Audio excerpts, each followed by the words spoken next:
est tellement dévoué, enfin c'est un truc de dingue. Ouais, c'était vraiment une chouette expérience, super accueil.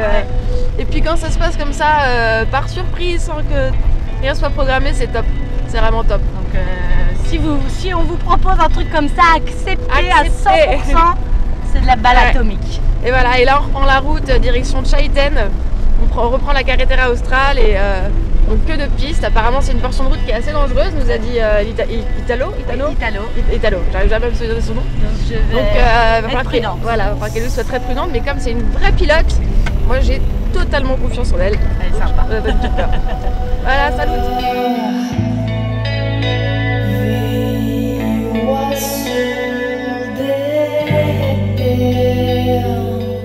La route commence à ressembler à ce à quoi on s'attendait, et il nous faut parfois 4 heures pour faire 150 km de piste, rarement plus large que 4,5 mètres, entre nids de poules, virages serrés et passages accidentés.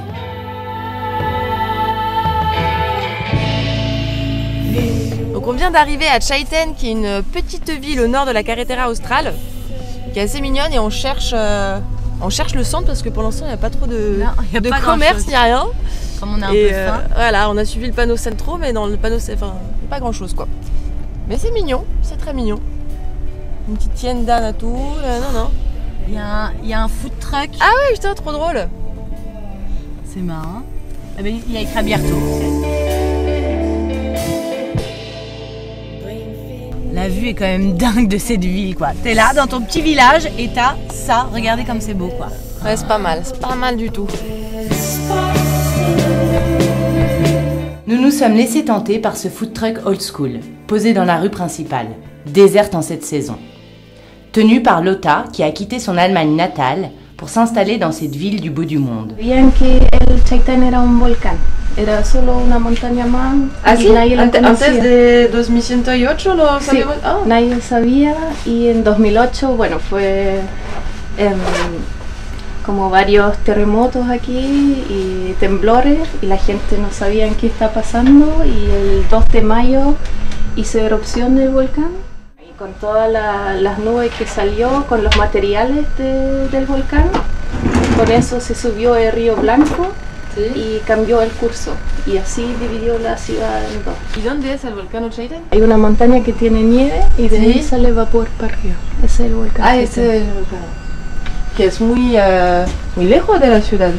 No, son en línea recta son 10 kilómetros. Son 10 kilómetros.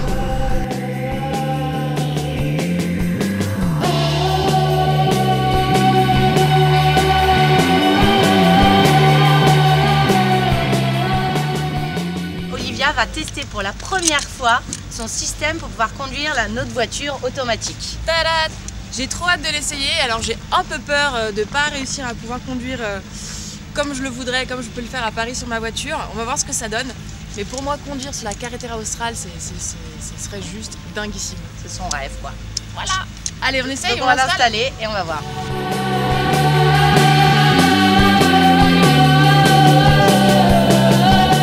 Bon, bah c'est le moment de vérité. On va voir si j'arrive à conduire avec ce système ou pas.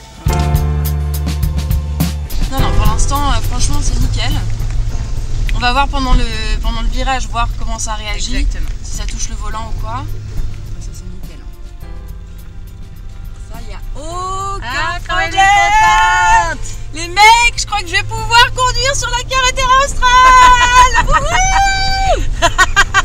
Allez, là, on fait une petite accélération, je vous fais un petit beurre, un petit truc. La psychopathe. Oh, je kiffe. Moi, je suis contente pour Olivia.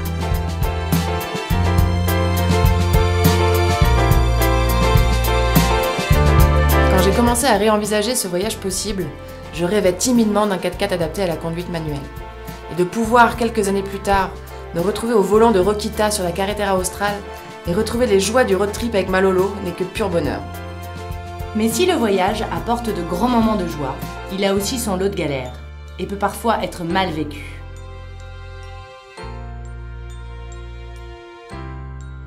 C'est pas dur là, d'être habillé tous les jours pareil, d'avoir froid tout le temps. Mon t-shirt et mes chaussettes, à part pour prendre ma douche, je ne les quitte pas. Ça fait 6 jours que j'ai le même t-shirt et les mêmes chaussettes. Et je les mets la nuit, je les mets la journée. c'est quand même... Le froid du soir et de la nuit et tout, je comprends. Mais franchement, la journée, il fait pas froid, quoi. Non. Non.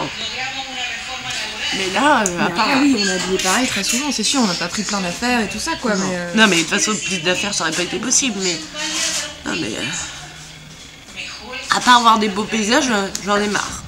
A priori, c'est vraiment la partie la plus difficile du road trip, dans le sens où c'est celle où on doit conduire le plus souvent et longtemps dans la journée, et où il fait froid la nuit pour se poser, c'est pas très confort, où c'est un peu cher, on peut pas se faire kiffer sur les endroits où on dort. Enfin, voilà quoi, ouais, là où c'est humide, là on va aller encore un peu plus dans le sud où il y aura encore plus de vent et sûrement de pluie, mais franchement là on a de la chance avec le temps.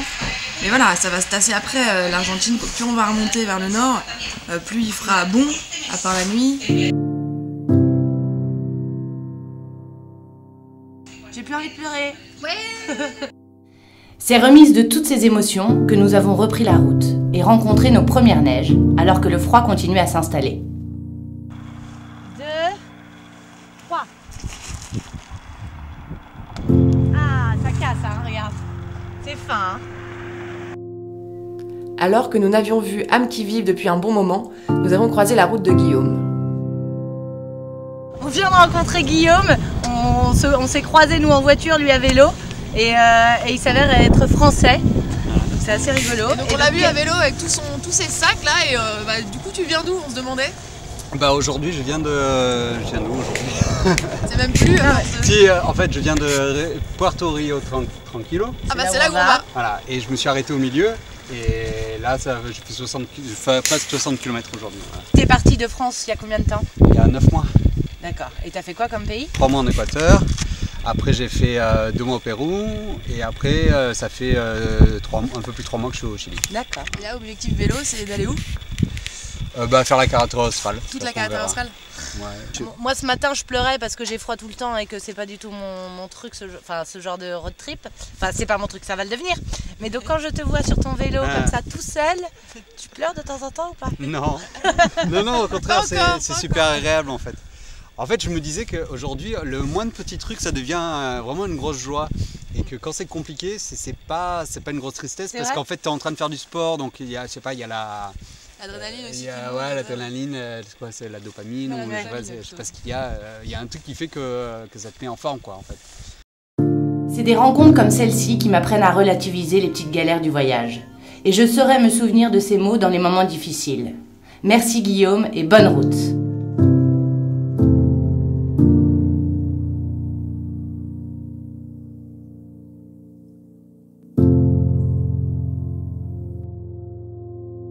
Et on part pour la prochaine ville, réaliser notre prochain défi.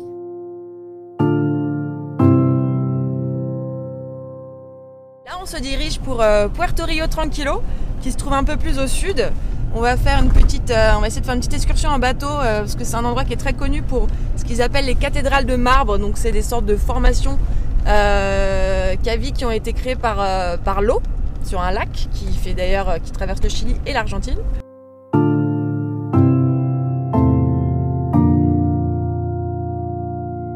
Somos solamente 3? Es 50. Ah, 50. 50 pero van solamente los 3 en el bote. Ok. On va faire un petit prix, donc ça c'est cool. Et a priori demain il pleut pas trop, il faudrait pas faire un soleil de malade, mais donc rendez-vous demain 9h30, voir les cathédrales de marbre. Voilà. Parti pour le bateau pour aller voir les cathédrales de marbre.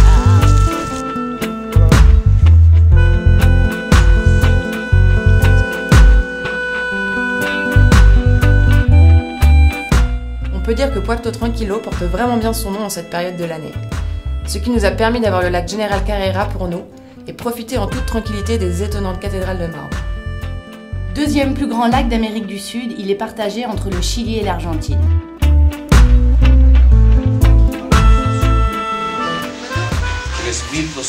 millones de años. Joven. El mármol más longevo es el de Carrara en Italia. Ahí estamos hablando por lo básico o mínimo de edad de la época de Pompeya, para sacar un parámetro.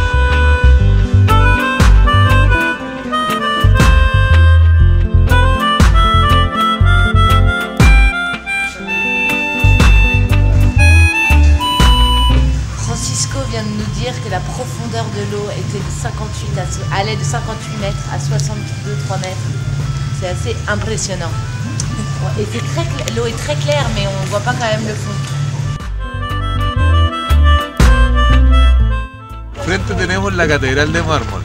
La diferencia en las formaciones anteriores con la que estamos viendo ahora es que es una formación aflorante. ¿Qué quiere decir? Que viene desde abajo hacia arriba. Si se dan cuenta, la veta es una U hacia abajo.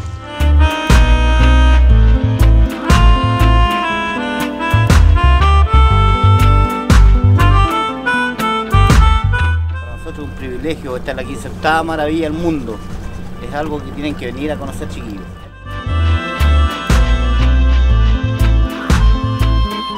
Je suis en train de prendre pas mal de flotte sur la tête là, mais ça va du gars. Non mais je me les pèle, un truc de ouf.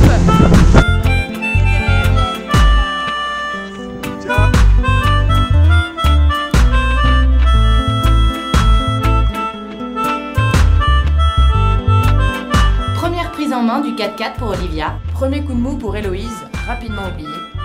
Cette deuxième portion de la carretera aura, elle aussi, été forte en émotion. Maintenant, direction l'Argentine où le mondialement connu glacier Perito Moreno nous attend pour un défi whisky et maillot de bain.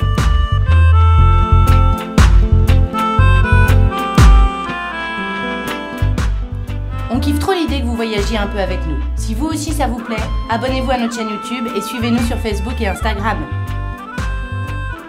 Que les vaya bien!